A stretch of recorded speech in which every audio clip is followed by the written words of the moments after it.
everybody. This is the Divorce Happy Hour podcast, and I am one of your hosts today, Christina Previtt, half of New Jersey Divorce Solutions. And joining me today are the ex-experts, Jessica Klingbaum and T.H. Irwin. Thank you for joining me today, you guys. Thanks for having us. Thanks for having us. Of course. Thanks for saying yes. And you guys have a really interesting story because without giving too much away, because I want you to tell your stories. You were friends, you knew each other, you kind of were hanging out in the same circles, and you kind of had like these parallel lives because you got divorced about the same time, right? But your divorces were very different. They were like almost polar opposites. Yes. So why don't we talk about that? I'll let you guys fight for the mic, whoever wants to go first. So how do you know each other? I'll start with that because I love the story. She loves this story. But there are three sides to every story before she tells the story. Okay. So, TH and my ex-husband Darren went to high school together. They were best friends in high school. So, and I met him in college. And so when he and I had started dating, like I kept hearing all about his best friend TH. So he and I started dating like at the very beginning of the year. And TH had also another friend that went to the school that Darren and I went to. So she came up over Halloween weekend, and his house was having a huge party. And I was like just so excited to finally meet her because I'd heard so much about her. So she comes into the party, and I like recognized her from pictures or something. And she evidently didn't know who I was. And like Darren wasn't with me. So I go like running over to her and I'm like, oh my God, you're TH, I'm Jessica. It's so nice to meet you. And she was so standoffish. And I go back to Darren and I'm like, she's a bitch. That's your best friend? I was like, ew. And then now she admits like, Darren hadn't told her anything about me. So she's like, I didn't know who you were. Like, you're just running over to me at the party. But after we all graduated, we were all living in the city together and we all started hanging out together all the time. And TH and I became really close, and her husband and mine had also become really close. And then it was like, we were just doing tons of stuff together. We got engaged within a month of each other. We got married within a month of each other. We used to travel together. Our sons were born a week apart. So we were like all, doing all of these things. And as it turns out, our husbands were also doing things that we didn't know about and like covering for each other. And then we found out about that stuff within a week of each other, and both kind of went through the divorce at the same time, except the actual divorce processes were totally different. That's my version of the story. Yeah. So TH, do you have anything to add or revise there? No. Oh, so that part is consistent. You're both on the same page. I could see why she would think I was a bitch because I didn't know who she was. And I was just looking for Darren. And look, we're in college showing up at a Halloween party. Everybody's drinking. Who knows what I drank before I even got to that party? And this little thing comes jumping up to me. And I was like, where's Darren? I don't even know who you are. And then so it was true, but my intention wasn't to be a bitch. I just like, who are you? And where's Darren? And why do I care? and yeah. Right. Why are you introducing yourself to me? Who are you? So anyway, that was it. But thank goodness for that, because Jessica and I have been like the greatest of friends. They're best friends and they're good friends, but somehow we've worked it out that we listen really well for each other. We're not offended by each other's opinions. We take it to heart, actually. And, everybody has like different categories of friends, right? Like she's once in a while, he's, maybe if we go out to dinner, but Jessica's always like, it's never a problem. And I think that's the feelings mutual. So that's how we've been able to support each other and make our friendship grow even more over all these years. Well, it's funny that beginning part is sort of a lasting impression, right? To be honest, I didn't even remember it, but now Jessica said the story so many times, I feel like I do remember it, even though I totally do not remember it, but now it's ingrained in my memory because she's put it there. So I just remember going to a Halloween party and seeing Darren and being with my friends. And so, So, Yeah. so then, and it's interesting that you guys got engaged around the same time, and then your divorce is initiated around the same time. Yeah. and we married within a month of each other also. I mean, Right. we were totally living parallel lives if you're looking from the outside in, but the inside out was totally different. I mean, what was going on in our homes was totally different. And as we were growing up, I mean, Jess, what, you were 23 years old, and I was 25 years old when we got married. So we were very young, and just, what is our career? What's our, the whole world's there. And now we're getting married, and we just kind of went through the, path.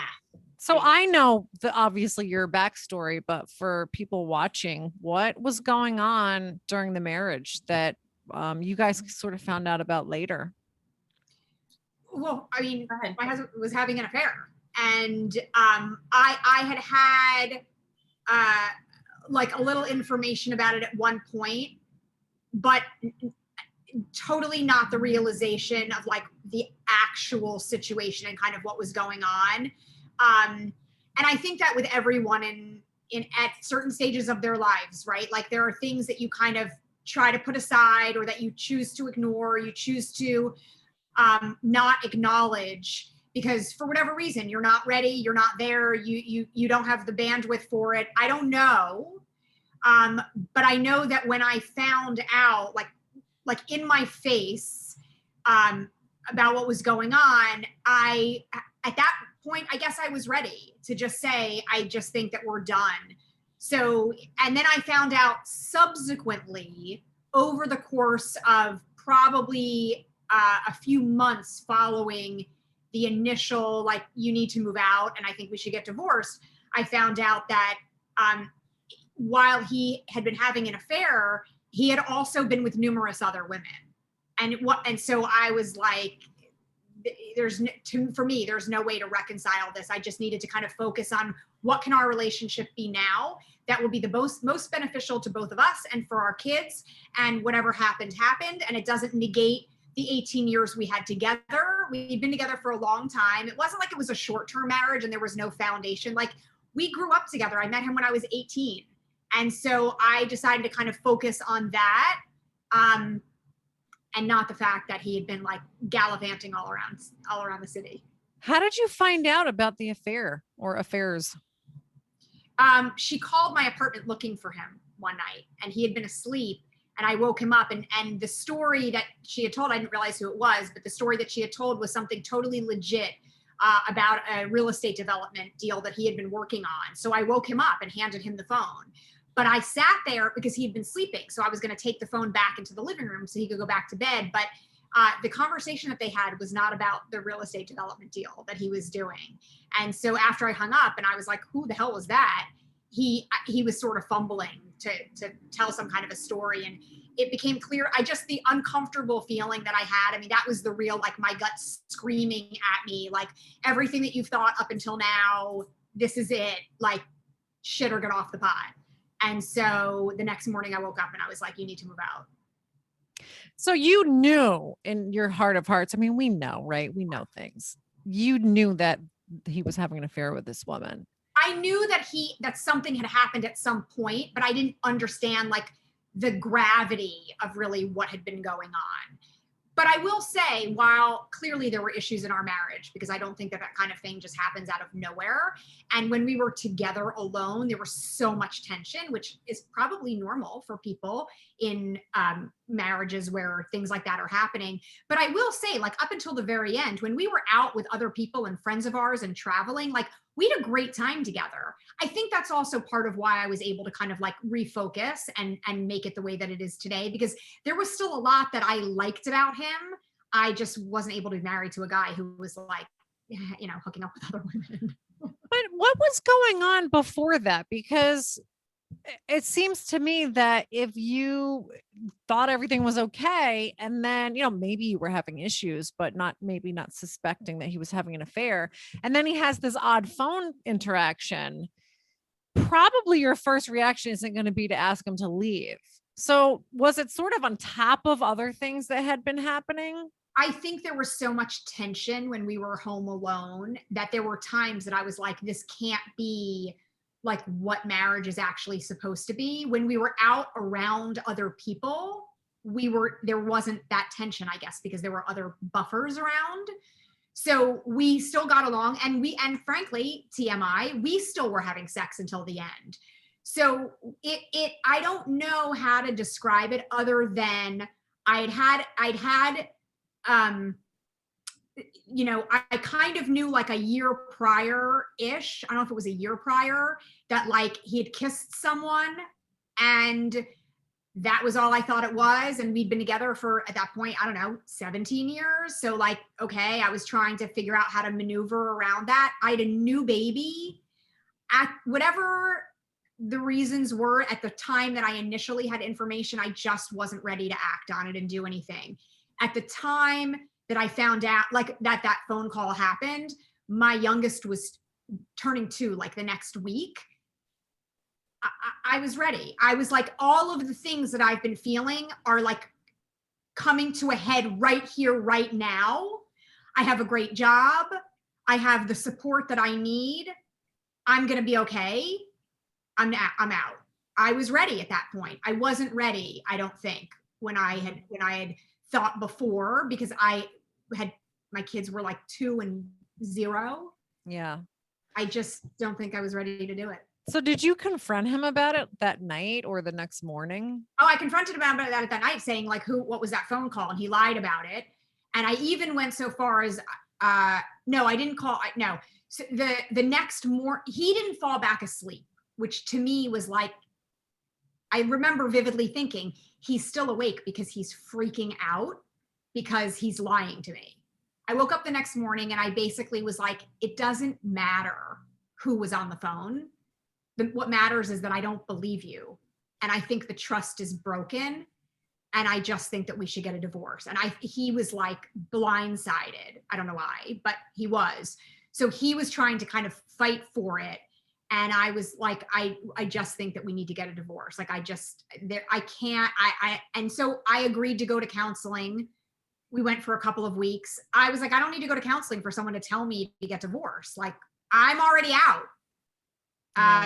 It just sort of reinforced for me, like, everyone's different, to each their own, to people who decide to work through it and stay together after they have hard and fast information that their spouse has been unfaithful, that good for them. I personally need to be in a relationship where my significant other only wants me and only has eyes for me. And that's just what I need. And so for me, I just knew that it couldn't work. So the counseling was sort of like, I agreed because we'd been together for so long, out of respect for him and respect for our marriage, I agreed to go. But I knew very shortly in that I was like, I don't know why we're doing this. Like, I'm never going to be able to make it work. So he didn't want to get a divorce when you first approached him with that. Or so he said.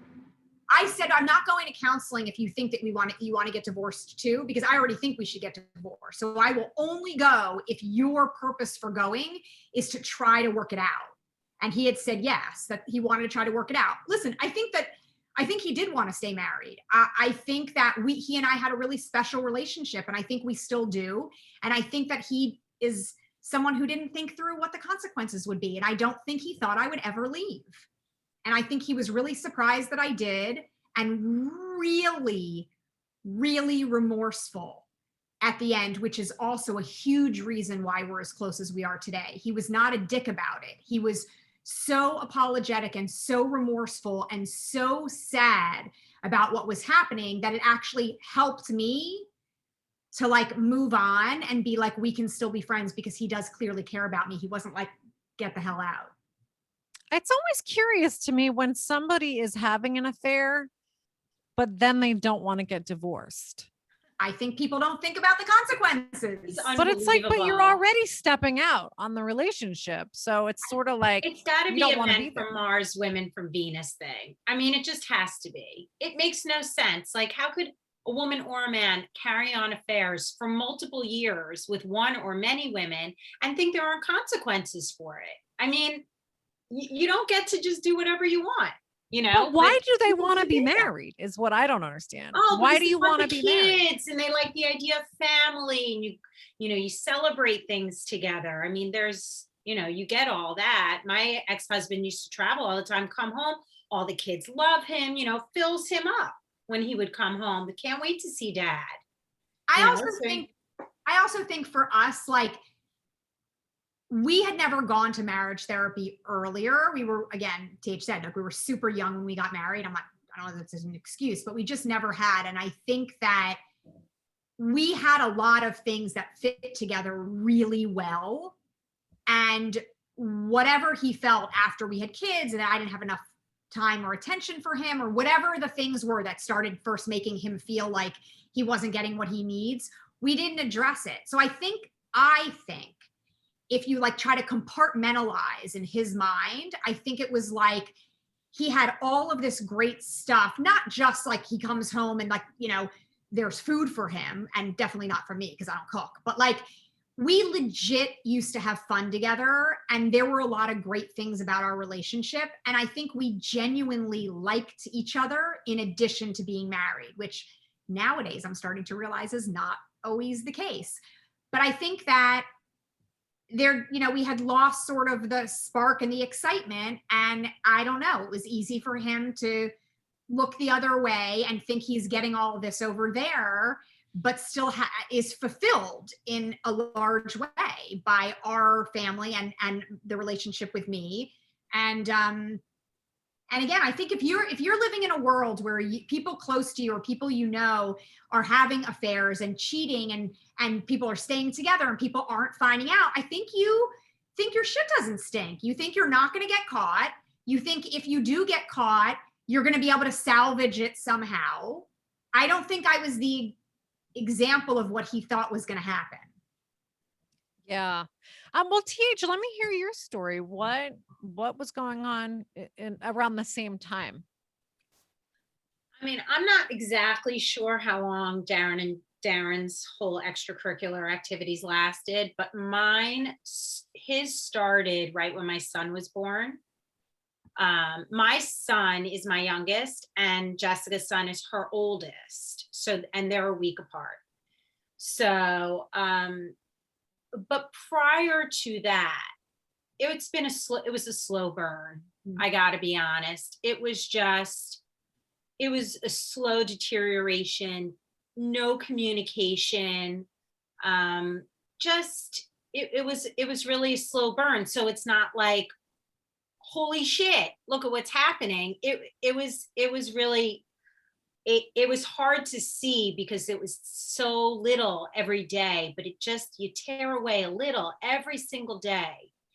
And by the time my son was born, he was MIA. So for 4 years, he was involved with someone else.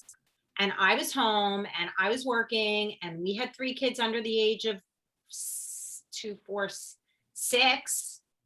And we had me with the kids so I could go to work, but he showed up when he felt like it and he didn't show up when he didn't feel like it.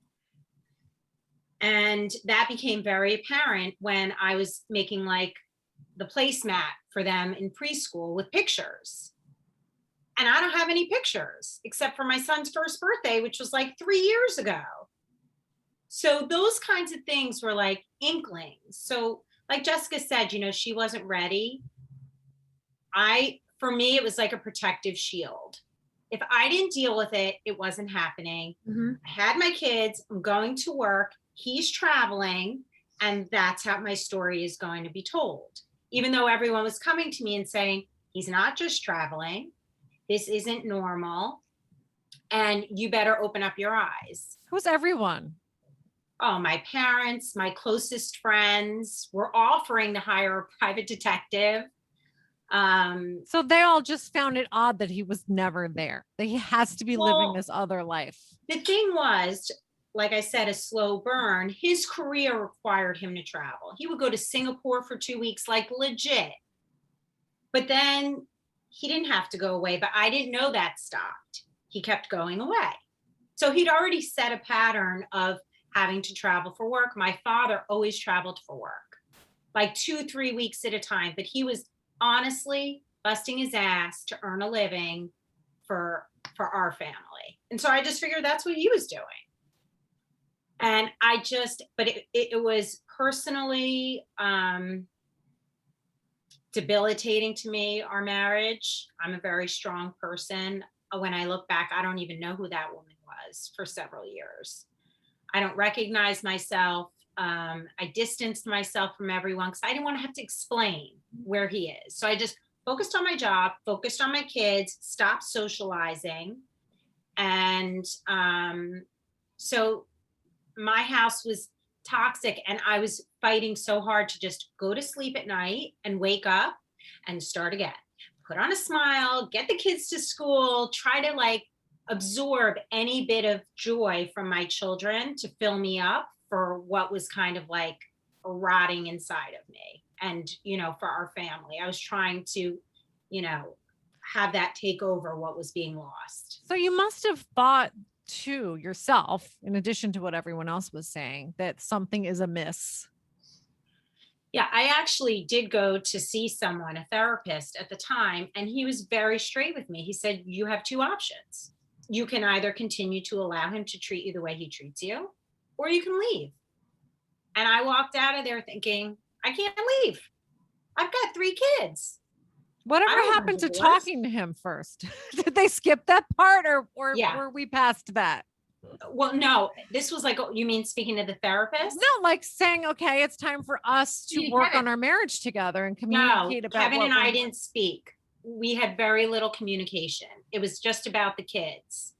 And then slowly he started taking responsibilities away from me. Like, you've got the kids in your career. I'll take care of all the money now. You don't have to pay the bills anymore. And we should sell the house. Let's build a great big house. And I never wanted a big house. I like a small, homey house.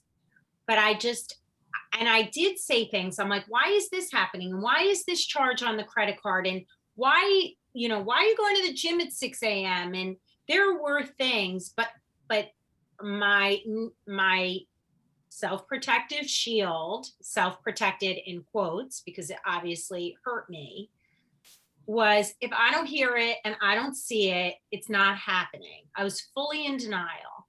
And I do remember when I met with my attorney, she asked me if I had a diary. And I didn't even remember having a diary. But when I went through all my stuff, I did. And I wrote everything down. That's how much I was suppressing the reality of what was going on in my relationship with him and my marriage. It was bad. So how did you find out about the affairs? So I got a phone call picking up my son on the carpool line where, number one, I never get service. Number two, I really don't answer calls that I didn't know. But for whatever reason, I did that day and it went through. And she asked me if I was still married to him. And I said, yes. That's a bizarre phone call to get. Yes, because he was proposing marriage to her. And I think that someone who knew both him and I and her sent her a note. She got a note from someone anonymously saying that Kevin is still married. So it's honestly, like Jessica and I talk about it all the time. I mean, if we didn't have kids, we would have the best, forget Kardashians. We would have like the craziest series on Bravo, and everybody would want to advertise on our show, but we've got kids. And so that's as far as I'll go with that. But we always joke, like, you literally can't make this shit up. You can't. And honestly, like, it's not even worth it to bring it up anymore. But I did tell her that she saved my life that day. Really? I told her because he lied to her, and he told her he was divorced. So she thought he was divorced. And so no wonder he had headaches, like, honestly. So but anyway, she's married to him and they have a 3-year-old. Did you So feel like someone had punched you in the stomach when you got that call? I felt like I could finally breathe. Really? Like what I had been feeling was real. It was true. And I don't have to blame for leaving my marriage. Like that's what broke the camel's back. That's the straw. Our marriage was horrible for many years, but that was it. She opened the door and I freaking ran as fast as I could. But So how did you guys both learn later that during your respective marriages that they were both going on these vacations together with their mistresses? well, actually, wait, hang on 1 second. Jessica and I went away with them to Italy. And then we went away to Vail. All four of us and other couples. And I was living a nightmare. I don't care if I was in the most gorgeous place on earth. I wanted to go home. But there was stuff happening and like friction and like it just wasn't, I was alone the whole time on my vacation, if not for Jessica. And like we both knew something was like, this What is do you not mean? Like normal. you'd be on vacation and they would just go disappear? A little bit. The women weren't there, but what ultimately happened that we made the connection was when I got the call, I started, fortunately, I always had the passwords and everything for all of our accounts. And they had told us that they were going on this trip, this guy's trip, a motorcycle guy's trip. I called Jessica, I go, they weren't on the motorcycle guy's trip. They were away with their women at the Ritz-Carlton. Yeah. There's a suite reserved at the Ritz-Carlton. When they said, that's how we knew that they were in cahoots. Right. You know, Paige called me a week after I had found out. I remember I was at work and I got a call from TH and she was like, you're never going to believe it. And she started telling me the whole story. And then I gleaned information from her. She was like, remember when they went to Costa Rica? It wasn't on this motorcycle trip together. They went to whatever, Ritz-Carlton or Four Seasons with their girlfriends.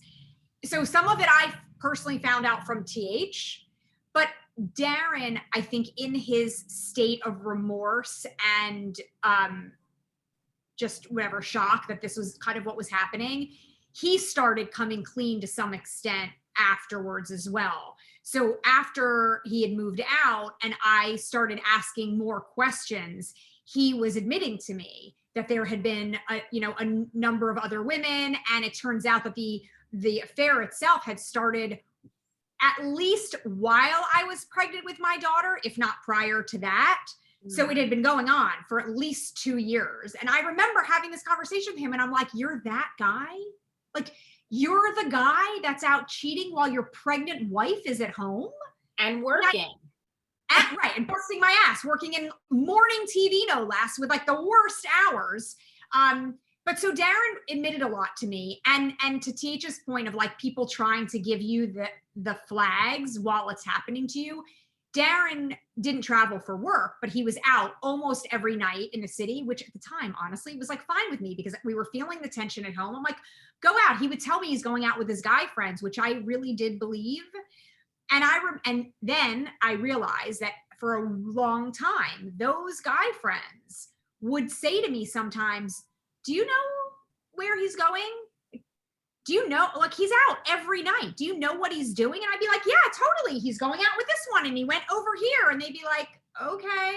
You don't want to believe it. You don't want to believe it. Tell me.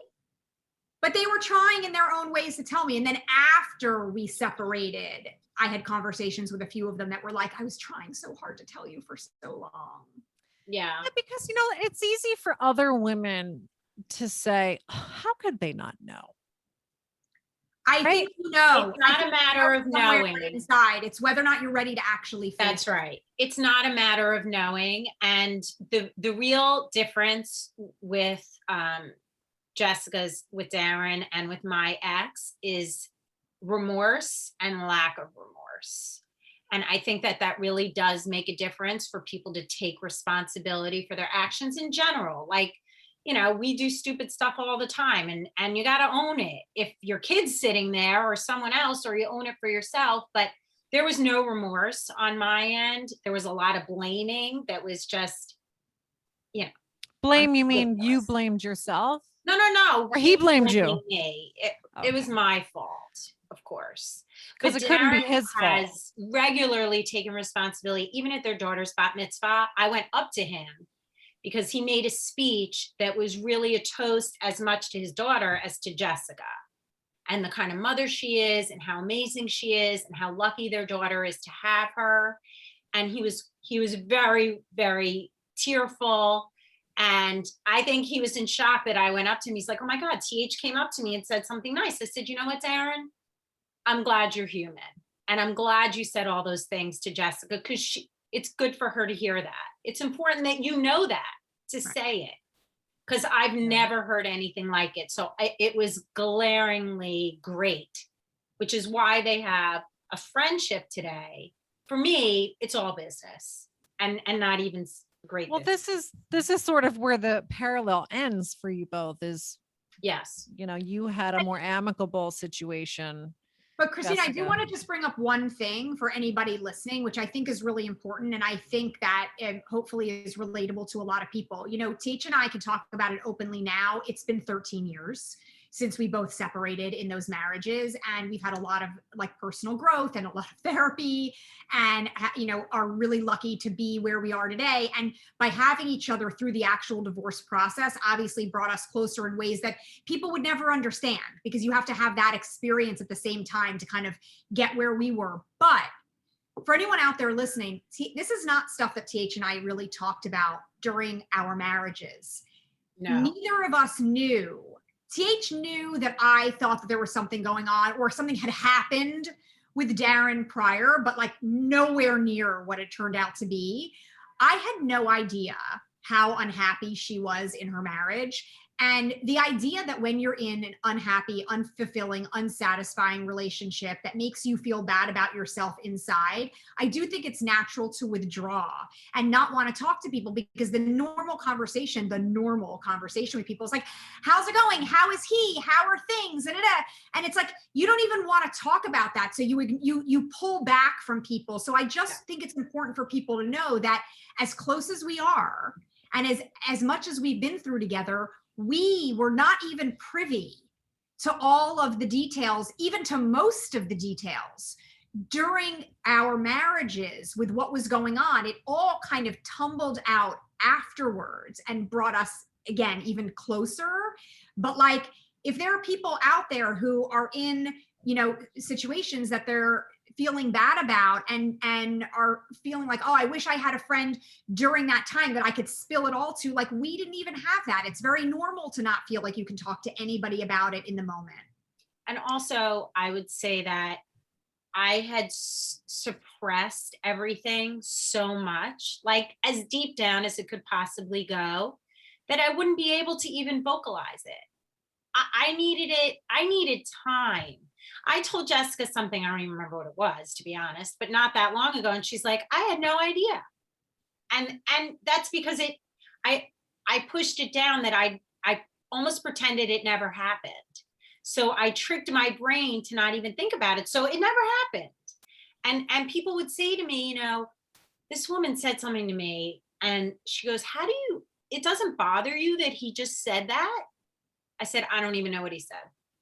That I remember. I remember responding, but I have no idea of what he said. So there are relationships like the one I was in that's, you know, there's all kind of, you know, abuse is the word that's used, emotionally, financially, physically, sexually, you know, everything. But each person is their own individual. They can only tolerate so much. They can only acknowledge so much. You have so much strength. Like, I put all my strength in my kids and going to work and waking up every day and doing it again, and not wasting any of my strength on acknowledging him, dealing with the situation at hand. And my kids were my priority, and keeping my shit together. And then he was like, he wasn't even here, so it didn't even matter. I didn't even need to make decisions with him. Yeah, I don't think that that's an uncommon story. It's not. So something that you do, speaking of morning TV, sometimes I'll see on morning TV, you know, a therapist saying, people can survive infidelity. No, we can forgive. What do you guys say about that? Well, we actually interviewed someone who I found on Clubhouse talking about discernment therapy.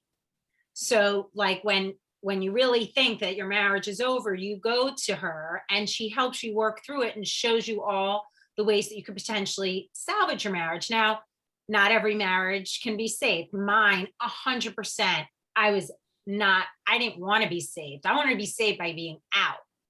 But I thought it was so interesting. And she actually went through it herself with her husband. So she's living proof that it works.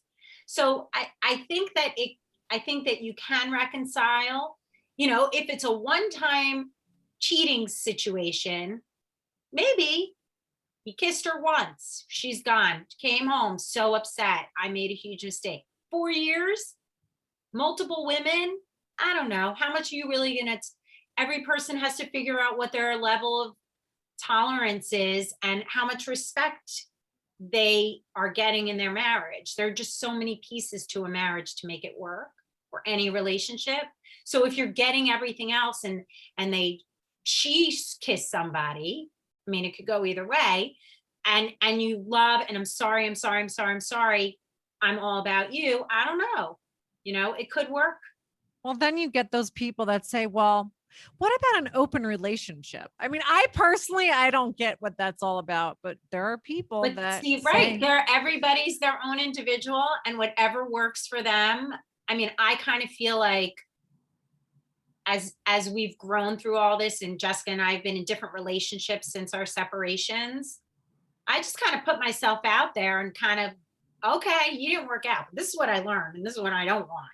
You don't even know what you want until you find it. But your list of don't wants gets bigger and bigger. So you want an open relationship? You never want to be married again? Yeah. Congrats. So what about you, Jessica? Because your situation was different. You did have a husband who was, as you say, genuinely remorseful. It sounds like that didn't really make a difference for you? I think at that point for me, since I had known about like this kiss from before, I think there was a part of me that was like, this is going to be a pattern that I wasn't really willing to put up with. I think that I felt like I was in a good enough place in my life that I think there was, thank God, still like enough self-confidence in me to be like, I'm a good catch. I was 36 years old. I had a great career. I had 2 little kids. I was going to be able to stand on my own. I was kind of like, I'm young enough that I deserve to have the kind of relationship that I want, which is not a guy who's been out screwing other people. I am not sure if I had found out that he had slept with someone, but it had only happened once. I don't know. I can't tell you today what my reaction would have been. The problem was that when I found out that it had been going on for a long time, and that was too much for me. And I had a young son and a young daughter, and that is not what I wanted them to grow up watching. I did not want them to grow up watching their dad cheating on their mom and watching their mom sit around and taking it. Like, I have too much of a backbone for that. That's bullshit. And it's not what I want. I also think that there possibly could have been other, adult figures in Darren's life where those types of things had been going on, and he had seen patterns where the women had stayed. I think there are certain cultures that are more male dominated, and women are more prone to accept that kind of behavior, and it's what they're used to, for good or for bad. And I just felt like I wanted no part in that. I was really lucky to have, I think, a great example of what marriage should be. My parents now, it's been more than 50 years. They're still together. They're in their 70s. Do they fight? Sure. Do they love each other? Absolutely. My parents legit enjoy each other's company and want to be married to each other. And that's what I've kind of always strived to have. So I believe that people can try to work through infidelity. I'm not sure that I believe that the person who's been cheated on ever really gets past it. They may learn to accept it for one reason or another. I myself, having been there and feeling the humiliation, to be honest, was the worst part of everything. Getting divorced sucks. Having people around you know that your spouse cheated on you is absolutely humiliating to the core.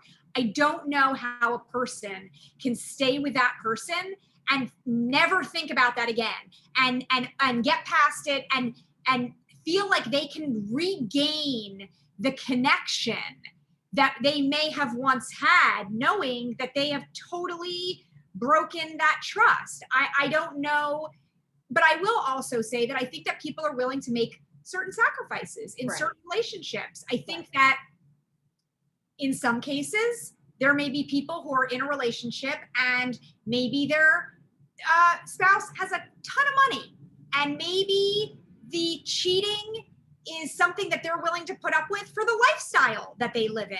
I think there are a lot of different reasons why people will stay in those relationships, but do I think that you can totally move past it and as if it had never happened before? I don't. It's like a war wound that you're going to carry around with you. And then it's what you do with it. Do you let that decide how your marriage is going to go? Or are you going to just, I also could not do that. Yeah, I'm with you. I mean, I don't think that I could ever trust the person again. Exactly. I mean, every time they're, a little shady with their cell phone, you're going to wonder. Or someone like brushes past them, or he looks at someone a certain way and be like, is he cheating? Yeah, you just drive yourself crazy. That's so or late for work, late from work, or I know I personally couldn't do it. I'm not going to speak for everybody. There may be some people that can. Like I said, the morning TV therapists seem to think you can work through it. I think there are people that can make themselves believe that they can work through anything. I mean, people go through war wounds and horrific tales of abuse and are able to live very productive, fulfilling lives in the end. I don't think that means that they're not still damaged or don't still have trauma from those things. And I think it depends on where you want that to be in your life. Like it's not for me.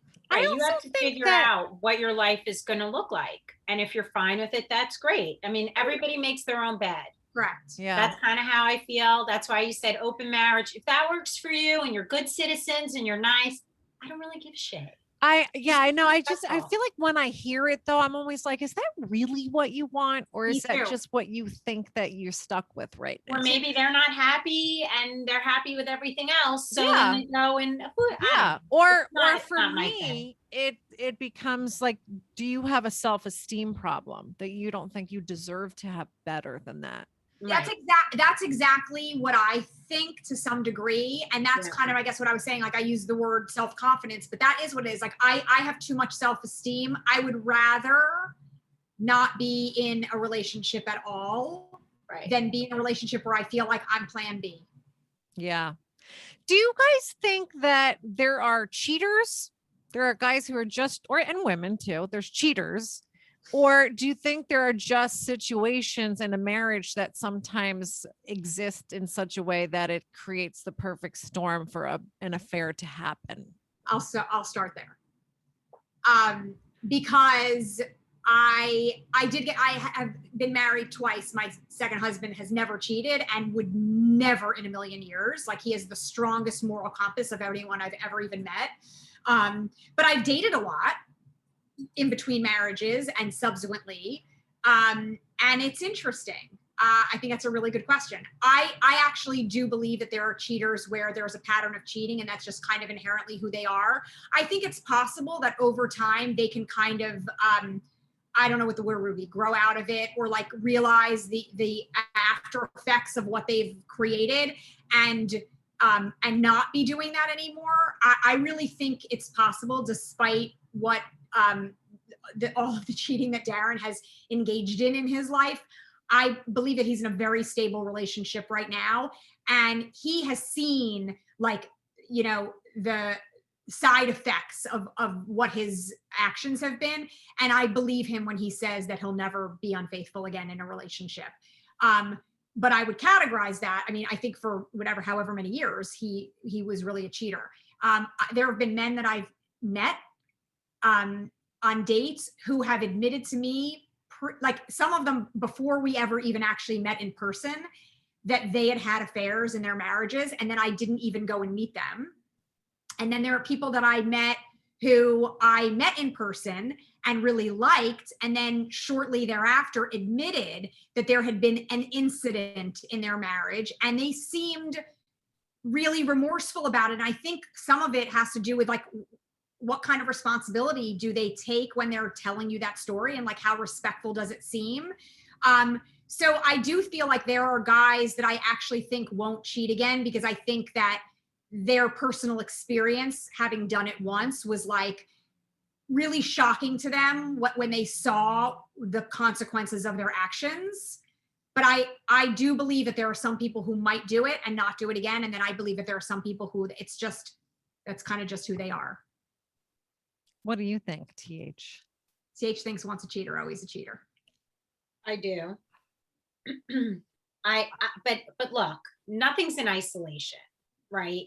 So it's whatever's going on in your life that leads to the actions that you follow through with and the decisions that you make, whether you're cheating or you're buying something or whatever it is. It's not just, I'm going to cheat. It's not a silo. I think that it's complicated. I think that my marriage was deteriorated to a point that he could have said, I want a divorce. Mm-hmm.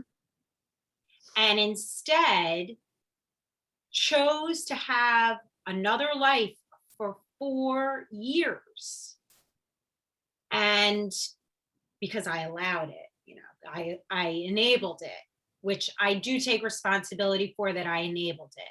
Because I could have said, don't come home anytime during those 4 years. But I have my reasons for not having done that. And he has his more screwed up reasons for not coming clean, not being brave. I wasn't brave either. I wasn't brave. I didn't trust my parents. We just celebrated their 55th wedding anniversary. They are just so cute together. And so I don't grow up with divorce. I'm not a child of divorce, but I didn't want my children to be children of divorce. It's like a scarlet letter. It's like the worst thing I could do to my kids is put them in a family of divorce. That's what I was thinking at the time. But if you listen to the logical TH, this is not a healthy marriage. This is not, like what Jessica was saying, this is not the example. And I can't put it all on my parents. Well, don't look here, but look to the right and look to the left. My brother's in a happy marriage. Parents, just don't look at home. So I don't think it's in isolation. I think that, as ironic as it is, the decisions he made were for the similar reasons that the decisions that I made, to not leave earlier and to have this other life. Like, we were both afraid and whatever. And we've never talked about it because he just, whatever. He doesn't care. And honestly, I could care less. I'm not looking to repair that. I'm just looking to repair the damage that was done to me personally, to make sure that never happens again. So I know that's like kind of a convoluted thing, but there are people who trust a cheater. And like Jessica said, maybe they've got a ton of money. Maybe she's got a ton of money and it just works and they're fine with it. Or maybe they live in separate rooms, or maybe they live in separate houses and they have an arrangement. I mean, these days you could do anything. Look, infidelity is no fault. Nobody cares. Judge doesn't care. Well, in divorce court, at least in New Jersey, I can speak for New Jersey. But I will say this, even though I do think that there can be a point at which someone may have learned their lessons, I will say that to me, cheating is, I don't know if I'm articulating this correctly. I think cheating is a sign of weakness and cowardice. I think that if you're in a relationship where you get to a point that you actually are going to go forward and have sex with another person, kiss another person, do anything intimate with another person, you're a coward for not having the balls to stand up to your significant other and say, this is how unhappy I am. And I will say that as bad as TH's marriage was, as bad as my marriage evidently was, neither of us cheated. That's going all the way. Like, not for nothing. I'm sure if we wanted to hook up with other people, I'm sure we could have found. I'm pretty sure you could have. Guys that we could have done it with. And we chose not to because of our own strong ethical values and family values. Like, you know what? Cheating is a way for you to force the issue to the end and get out in a way where you do have the opportunity to say, I'm a dick, I'm a bitch, it was my fault, I made this huge mistake. For us, it was an opportunity to be like, I'm out of here and I'm not the one to blame because he took it to the nth degree and I didn't. But I feel like regardless of if you're going to keep doing it or if you've only done it once, you're weak that you actually had to do it at all.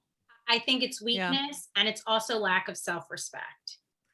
It is, for me, it's a lot of respect. It's so, like you talk about being humiliated. For me, it's ultimate disrespect what he did. Right. And maybe they go hand in hand. That's not a lack of self-respect, though. That would be as if a lack of respect for me and self-respect. Correct. Self-respect in my mind for himself. Oh, I don't know if I agree with that part of it. How does he go around and do that? The reason that we would never do that, in my mind, is we have too much respect for ourselves, and we are going to conduct ourselves in a certain way, and we're always going to be ladies. We generally, 99.9% of the time, don't badmouth them, and certainly not in public ear, because that's disrespectful to us. Putting those words out there coming from my voice and my mouth is ugly for me, and I'm not going to disrespect myself in that way. So that's kind of how I see it. I mean, like I said, we have children, and so this can't go to that other point, but I'm not sure it would help anyway. It would just be ugly. Well, TH, do you think that your ex-husband feels any shame about what he did? No. So there are certain people, right? And Jessica and I talk about doing a podcast about this. And we will, so you can tune into Ex Experts and hear it. But there's a difference between a narcissist and an asshole. Yes, I agree with that. There are women and men who have narcissistic tendencies, but are not clinically a narcissist. They're just, and then there are others who are narcissists. And so that's who I married. And actually, when I went to the therapist I brought him to the therapist to figure out how we were going to tell our kids. Like, I was on a charge. We're telling our kids, we're doing this, we're doing that. And he just followed along. And she said to me, I just want you to know, after he left, that he's a narcissist. And so you need to understand what that means while you start your divorce, because it's a totally different mindset. It's not rational. It's not logical. It's not even ethical to some degree. And so my divorce was 4 years and contentious because his mind works that way. It only takes one to make a divorce a shit show. You don't even need to. You just need one to be like, okay, now we're going here. Now custody expert, now employability expert. Now we're going to have you evaluated for your skills as a mother. My skills, you left them with me for 4 years. If you were so worried about it, you should have come home. Right. So it only takes one. And to your point, Christina, at the very beginning, like, I was relieved. I was like, great, meeting with the lawyers. This is going to be done because he wants out and I want out. And instead, he dragged it for 4 years while he was still it makes no sense. So I think that there are different personalities, and I married one, and I don't mean to use that word for Darren, and I don't really think he is one, but I think that he's stupid many times. So, but anyway, those are the two extremes, and they're not to be confused because there is a difference. No, I agree with you 100%. I mean, we constantly get phone calls. It's sort of a little bit of a joke in our office that all the women say their husbands are narcissists, but all the husbands say their wives are bipolar. Right. And Totally. I always think The women are nuts and the guys are jerks, and they also have small penises too. oh, totally. I mean, Right. I think Didn't the never penis was satisfy probably me. okay on the wedding day, but now it's not. Right. All of a sudden. That's another joke. So wrong. Yeah. But yeah, all these people aren't narcissists, and all these women are not bipolar. Some of them are, not all of them though. But when we go on dates with other people, and Jessica and I like recap them, the guys are always like, "Oh, she's fucking nuts," and they're waiting for me like, "Oh, he's an asshole. He's just a thief. He's a It's the same thing every time. They don't even know what they're talking about. And the truth is, to talk about self-respect again, what you say and put out into the world, like, just be careful. For anybody listening, just be careful what you say. Keep it in your, like, just to me and Jessica, and now Christina, but just keep it really close. You don't want people hearing it. Don't put it on social media. Think before you press send. Don't say it in front of your kids. Record it and hide it away. Don't leave a voicemail. Don't dial drunk. Like, you're going to regret it. It's going to come back and haunt you. And it's a reflection on you. He could be the biggest jerk, thief, abuser in the world. But if you're the one saying it, now you're the problem. I just started watching last night, Dirty John, Betty. I watched that a little bit and I was like, it's crazy. I only watched the first episode, but it seems pretty darn accurate. Yeah. So I'm special looking narcissistic sociopath in that show. But also the way that she reacted to the wife, because you really see a very good example of what happens in a divorce proceeding when one of the people does not want the divorce. Yeah. Because she won't respond to letters, she won't participate, she won't engage. And it just slows down the entire process. Right. So for anybody watching, I would recommend that you watch that. And 100%. So I have to ask you, Jessica, I think I know the answer, but I want to hear it from you. Have you forgiven Darren? I think I have, because I think I don't remember what the exact phrasing is, right? But it's like the definition of forgiveness is like letting it go and just not like harboring the anger over it. I'm not angry at all. I feel to some extent similarly to TH that like she did me a favor, because he went on to repeat patterns and it wasn't my problem anymore. I think he has a lot of redeeming qualities, which is what allows me to stay as close with him as I can. And I think he overall is a really good dad. And I think even married couples get irritated with each other and argue with each other. And so, there's still some of that. Like, we definitely have our moments. But I feel like I have forgiven him because I've been able to move on and like look at how well we're doing and look at what we are able to offer to our kids and what they see and their comfort level with it. It was just Darren's birthday. Like a week and I guess it was like a week and a half ago, and his girlfriend called and invited me to dinner. It was literally just she and Darren and our kids and his kids from the other relationship, which aren't his girlfriend's kids. And it was like, it wasn't even like they were having a party. Like, I am so glad that I'm able to be a part of that. My kids love when we're all together. I see an actual difference, like in their level of kind of like, relaxation and whatever, when we're all together. It's very, there's no tension. So I think that I have forgiven him. I've moved on with my life and I've accepted what it is, and I don't harbor any resentment. There have been times over the years where I've been sad about, like, if I hadn't gotten divorced, I might not be dealing with this specific issue, and sadness in some moments where, yes, we're all together, but it still is probably a little different from my kids. But overall, yeah, I definitely think I've forgiven him. I guess, TH, we know the answer. I will say that he has no power over me anymore. And so forgiveness, like Jessica said, in the traditional way, do I absolve you of all of the shit that you did? No, I don't. But the truth is, I don't really care. It's your problem.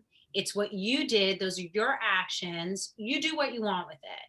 So he has no power over me. He doesn't trigger me in any way anymore. I'm leading my own life in the way that I want, and he cannot influence me. I will say that he continues to surprise me. I mean, sometimes I'm like, okay, whatever, even keel. And then something happens. I'm like, seriously, still? Like, almost like, dude, look in the mirror. What are you even saying? So it's like astonishing to me sometimes. But yeah. And I'm sure that throughout this, broadcast, and as I've listened to podcasts Jessica and I've done, I know that I get like more passionate when I speak about certain things, only because it was really hard. It was probably the worst time for me, and I'm a breast cancer survivor, but nobody hurt me personally and my morale and made me feel like I was somebody who I wasn't, more than him. And so, that's the difference. Did you or do you ever, and maybe you just don't even see any value to this, do you ever look back and reflect on yourself more and how you conducted your respective marriages, and just kind of think to yourself, how did I get there? Well, I definitely, I had like an aha moment. We're talking about like how you grew up, like Darren's role models or whatever. Everybody's childhood has role models that are good and bad, and you feel like you're scorned because your mother did this or your father didn't do that or whatever. And, these points of growth that you need in your life. And I saw quite a few things in the way that I was brought up that Kevin repeated. So again, it was the devil instead of the devil you don't know. It was easier. And him traveling was more of what I knew than him being home for dinners on Friday night. That's not how I grew up. So all of those things were accepting to me. My daughter the other day, because we just went on a trip with my parents. My parents are very, very close with my children. And something came up in a conversation, and my father told me that my daughter's response, my oldest, who's now 21, said he was a terrible father. I mean, terrible husband, sorry, but he's a good dad. So, my beef with him is not her beef with him. Mm-hmm. And now I'm currently moving. I'm in an amazing, like the greatest relationship of my life. So I'm looking through pictures and stuff, and now I clearly see what was missing in our marriage, because I have it now and I've never had it before, ever.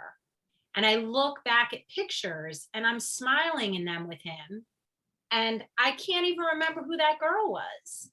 So when you're talking about forgiveness, I think that hurt is so deep that I truly don't remember. I look happy, and I'm sure that I was for a while. But you know how you like feel it inside when you're happy? You like, oh yeah, Mm-hmm. it's like your whole body feels good when you think about stuff. It's totally like a blank stare for me.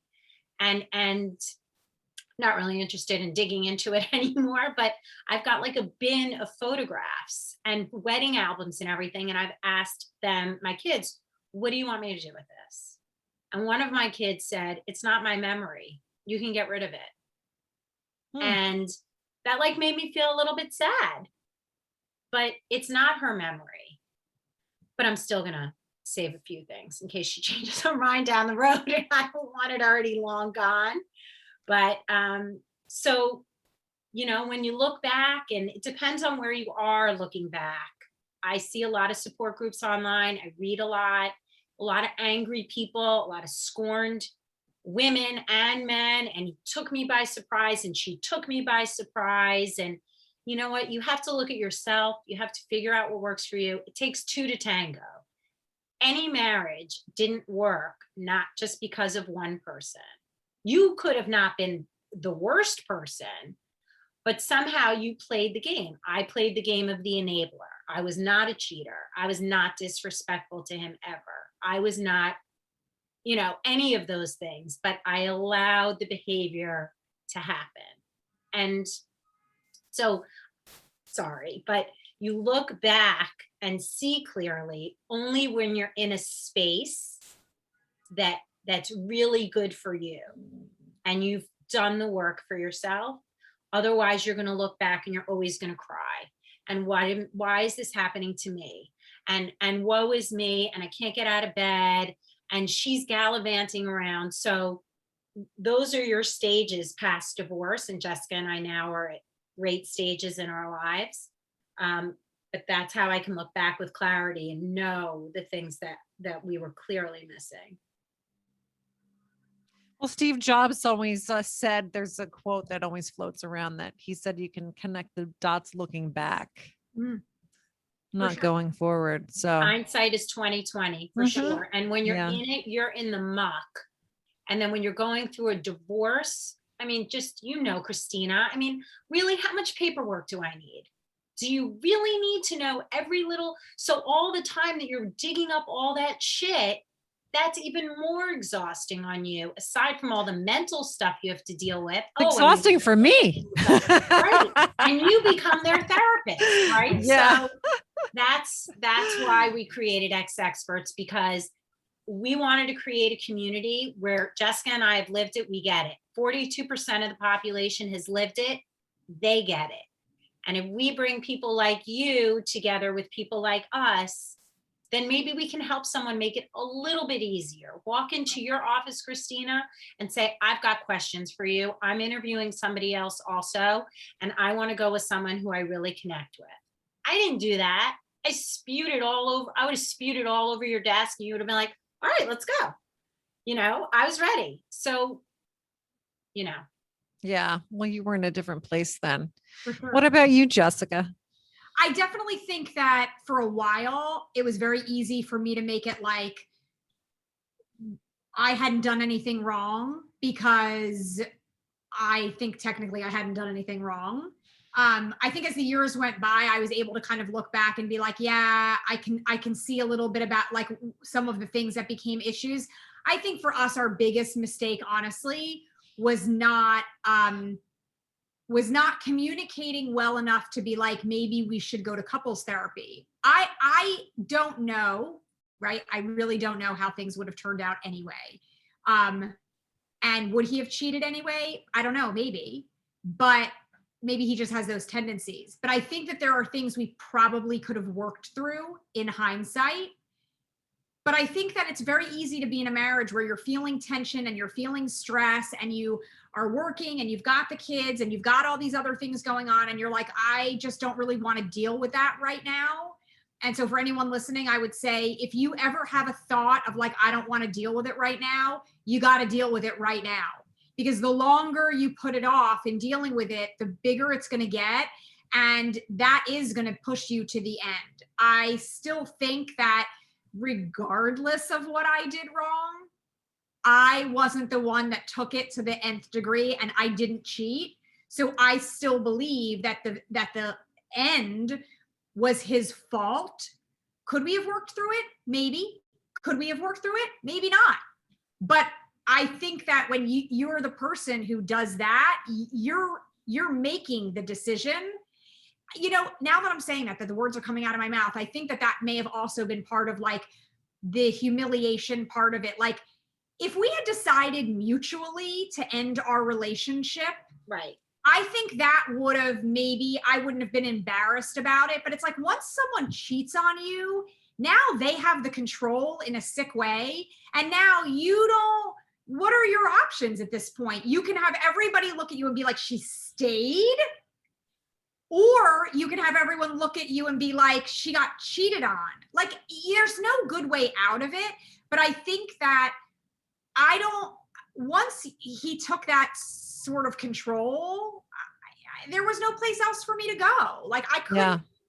So it was a sole decision on his part. That's right. And I think that, I'm not going to say I resent that, because I don't carry resentment for him anymore. But I think that was really a hard thing for me. Like, I'm a person I'm kind of type A. I like being in control. I like knowing kind of what's going on and things. And I don't like being put in a position where I feel like I'm caged in and now you're not really leaving me any options for getting out. so I had to just literally like bust out, because I knew for me, like that was the only way self-respect wise that I was going to be able to like continue on. But anyway, the short answer to your question is yes, I have looked back and I recognize things that I would not let happen again in a future relationship. I think the things that went wrong with Darren and I are nothing like what went wrong in my second marriage. That those were completely different issues. And you learn, like TH said, from every relationship that you have, like what you can tolerate and what you can't tolerate. And sometimes you don't know because it's not something you've dealt with before. And then you find yourself in a relationship and you're like, you know what? There are all of these really good things over here, but there are still these things over here. And I don't think that they sit well with me. So if you don't address those things, then you're part of the problem. Yeah. Yeah. And that's hard. I mean, I've had other podcast episodes about how to have uncomfortable conversations. It's a hard thing. You feel so much relief if you have it. The scariest part is actually saying it. Right. Like I had to have a conversation this morning, and I've been stewing about it and not sleeping. And because I was reverting to my past, like I would be afraid to bring up something to Kevin that I think would maybe upset him or challenge him in any way. So sometimes you revert back, but then I was like, what am I talking about? I'm with the most amazing guy. We talk about everything. We communicate. Like you have to like snap out of it and realize this isn't that relationship, but identify that this is why you're acting that, feeling it's old muscle memory. It is. And it just shows you how far you've come. So It's not a bad thing. But it will come up on you at random times. Yeah. And you both answered this question a little bit, but I have a coach who always says that out of every bad experience, there is a gift. And you probably don't realize it at the time. You recognize it later looking back on things. So what if you recognize a gift out of the whole experience, what would that be? Other than our children? Right. Yes, other than that's an easy gift. Yeah. Honestly, do you mean a gift out of the relationship or a gift out of the divorce? Well, something you sort of learned just from the whole experience, like something good that did happen out of it, other than your children, that you wouldn't have experienced but for that whole experience. So in a weird way, I think one of the gifts of the divorce is TH, because I mean, we always joke that like we got each other in the divorce. Like we initially came together because it was her relationship with Darren, and then I got her, not him. So I feel like having been where I was at that time in that moment with her was really a gift. I don't know that my divorce experience could have been overall as good, as horrible and sad and devastating as it was. I don't know that it could have been as good if I didn't have TH through it all. But I think for me, really the gift of all of it is like recognizing that I do have like standards and boundaries of what I'm willing to accept and not accept. And I have deal breakers. And I think that it's scary sometimes to have deal breakers because people are kind of like, well, what if I don't ever find anyone else? And like, is this as good as it's ever going to get? And I just think you can't have that mindset. I truly believe in my heart of hearts that everything happens the way that it should, that everything happens for a reason, even when you don't understand it at the time. And I believe like TH is now with this guy that she would not have been with and she would not have found if she had stayed in this relationship with Kevin. So I'm not putting words in her mouth and saying that's her gift. I'm just saying like, I really believe you have to go through sometimes really hard things to recognize your own strength and your own confidence and realize what your own standards are. For me, that's probably the gift that like, I know I can do it on my own. I really do. I think that everybody needs community and everybody needs support and it makes everything easier. But I know that no matter what happens, I'm going to be okay. What about you, TH? Well, I agree with Jessica in terms of our friendship and of course my 3 children. But I think that I am grossly aware of my self-worth. I am worth it. I deserve to have it all. in my, whatever it all is in my head might be different than Jessica's or yours, Christina, but in my head of having it all, I deserve it. And I am not going to let someone disrespect me again. And since my separation, I created a whole company within a company. I mean, that's so far above and beyond what the job that I was doing before that. Like, I just kind of like blew up. I just kind of went out there and I was like, I've got an idea. This is what could happen. And I believed it and I sold it because I believed in myself and I believed in my worth. And my relationship now with my children and my family and this amazing man and my friends, you know, you get rid of the toxic people in your life because that's diminishing my self-worth. And I just think that I won't, like Jessica, like I won't settle. I trust my gut. Like, I also know that my gut was screaming at me and I was afraid to listen to it. I have to listen to it. I literally can't go to sleep if I don't voice whatever is irking my head, because it just, I can't function like that. So I lead a much healthier life for me and as a role model for my kids and as a friend, for sure. Well, I love those stories. But I do want to give you an opportunity to tell us about the experts. How did that come about, and what exactly do you do as the experts? So when we separated, because we're still super young, but just, you know, go along with this with me, XM radio was new. And Jessica was in broadcasting and I've always been in marketing and promotion and stuff like that. And I told Jessica we should start a divorce talk radio show because people can just turn it off. And you don't, your spouse won't know, your friends won't know you were just listening to that channel. There's no tracing it. Anyway, because my divorce was so exhausting, it just couldn't happen. The timing wasn't right for me. I couldn't have it be 24 and 48 hours in a day about divorce. So then probably about 6 months before COVID like really went, I was also at another transitional point in my career. And I was revisiting it and looking online, and there was still nothing out there to support anybody going through a divorce. There are websites hosted by lawyers, financial planners, by all the industry professionals. And there are some blogs and some podcasts and a lot of bitching sessions on Facebook support groups that are toxic, by the way. Anybody listening, don't get sucked into that. It's bad for you. Yeah. So I was like, Jess, do you want to revisit this? And she had also transitioned her career. She wasn't in broadcasting anymore. And I just felt like we need to help other people. We need to help people who didn't have a TH in Jessica and don't have a TH in Jessica, may not even have family to support them. They might be totally alone. We want people to know that you are not alone. And we are bringing the industry professionals like Christina with us. And when we interview Christina, and we have interviewed her colleague, John, we're going to ask the questions that you don't know to ask because we didn't know to ask. Right. We've also vetted all of our professionals. Is Christina somebody who I would hire? Like, do I feel comfortable with her? Do I trust her? Or is she like trying to scam me and like take all my money and rack up the bills and drag me through the court system? So we have vetted these people from our own perspectives, and knowing that we've had completely different divorces. Every divorce still is very different, but we are on opposite ends of the spectrum. So we definitely bring a lot to most divorce situations.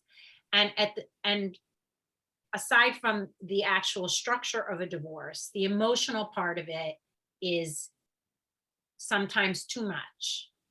And to have the support, whether you have kids or don't have kids, your friends don't understand, especially if they've never been divorced. Your parents definitely don't understand. They have a different agenda. Everyone's got an agenda. Yeah. We are agenda free. We are a free resource, website, podcasts, articles, blogs, newsletters, testimonials of what we wish we knew, so we can pay it forward. And we want to make a difference, and we want people to be empowered going through their divorce. make it a little easier than it certainly was for me. And maybe also open eyes, for people in Jessica's position. There are divorce coaches and there's discernment therapy. Like, you guys have so many more opportunities for a healthy, way to dissolve your marriage and still be a great parent and be able to manage with your ex than we knew about. It was there, but no one talked about it. So that's our purpose. I like that. And there's still such a terrible stigma associated with divorce. Maybe not the way that it used to be, but it's still there.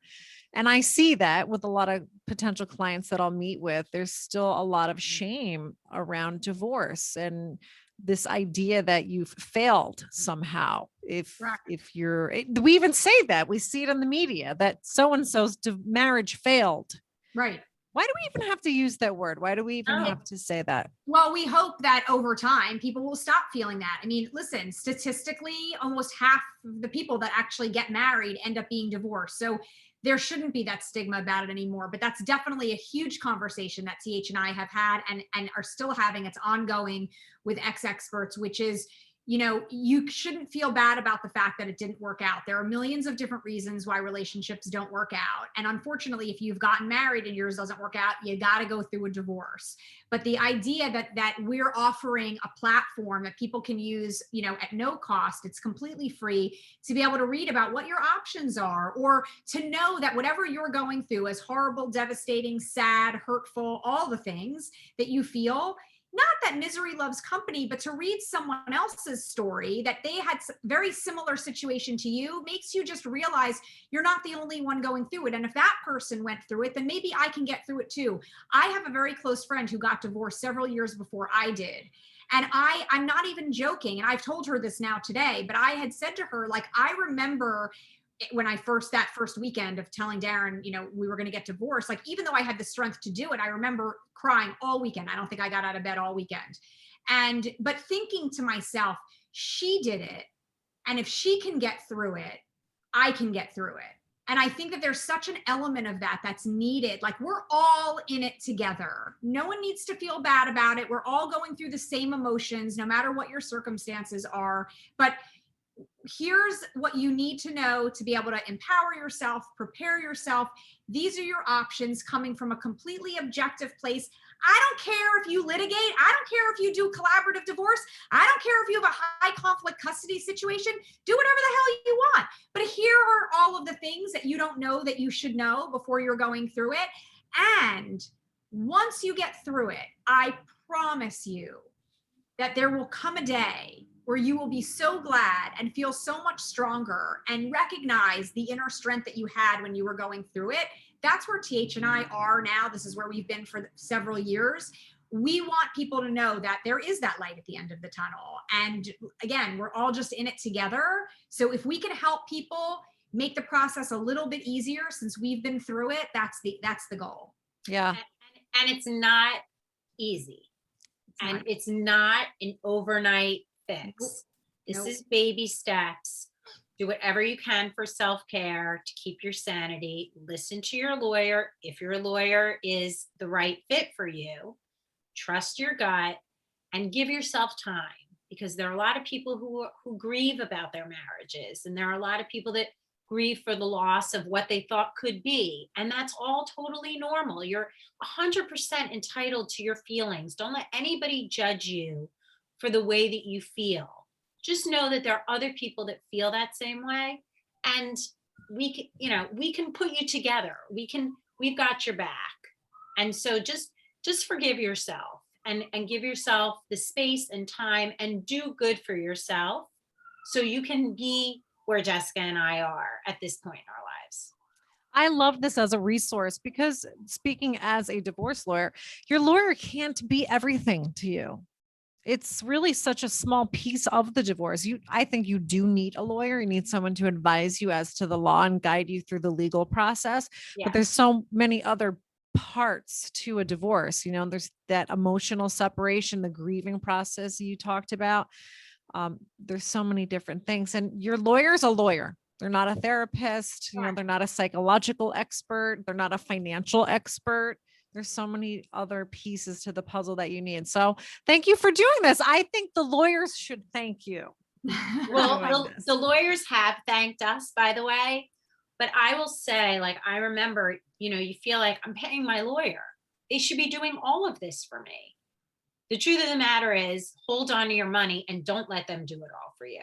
Right. Like, I used to text her ridiculous hours, and it just don't put it somewhere else. Put it where it belongs. Well, I tell people, don't use me as your therapist because number one, I'm not qualified. Number two, there's people that are way cheaper than me. I mean, Right. even, the bartender at, the local water hole Right. might be They better. don't want to tell the Pressure. story again. They don't want to repeat it again. They don't want to hash it up again. But the truth is, that's the only way you can move forward. Yeah. Is if you deal with it and work on it, and and move on with your life. So tell my viewers how they can find you. Where should they go?